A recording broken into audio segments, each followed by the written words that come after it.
নমস্কার।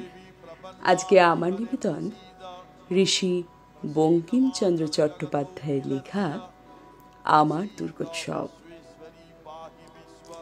কোথায় ফুল পাইলাম বলিতে পারি না, কিন্তু সেই প্রতিমার পদতলে পুষ্পাঞ্জলি দিলাম।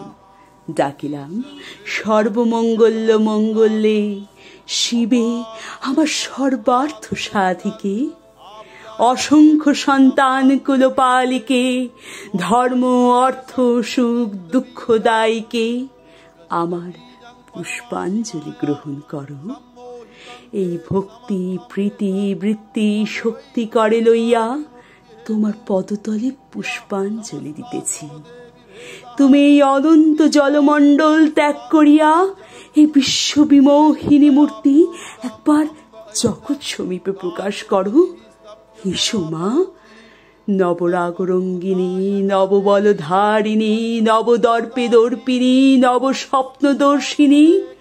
এসো মা, গৃহে এসো। 6 কোটি সন্তানে একত্রে এককালে 12 কোটি কর জোর করিয়া তোমার পাদপদ্ম পূজা করিব।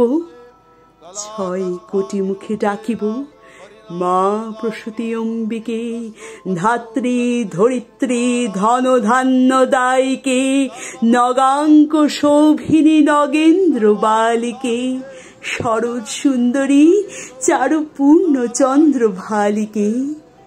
ডাকিব সিন্ধু সেবিতে, সিন্ধু পূজিতে, সিন্ধু মথনকারিণী, শত্রুবধে 10 ভুজে 10 প্রহরণ ধারিণী, অনন্ত শ্রী অনন্ত কাল স্থায়িনী। শক্তি দাও সন্তানে, অনন্ত শক্তি প্রদায়িনী। শক্তি দাও সন্তানে। তোমায় কি বলিয়া ডাকিব মা? ওই 6 কোটি মুন্ড ওই পদপ্রান্তে লুণ্ঠিত করিব।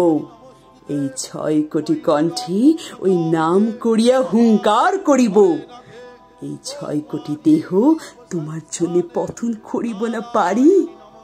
এই 12 কোটি চক্ষে তোমার জন্য কাঁদিব। এসো মা, গৃহে এসো। যাহার 6 কোটি সন্তান তাহার ভাবনা কি?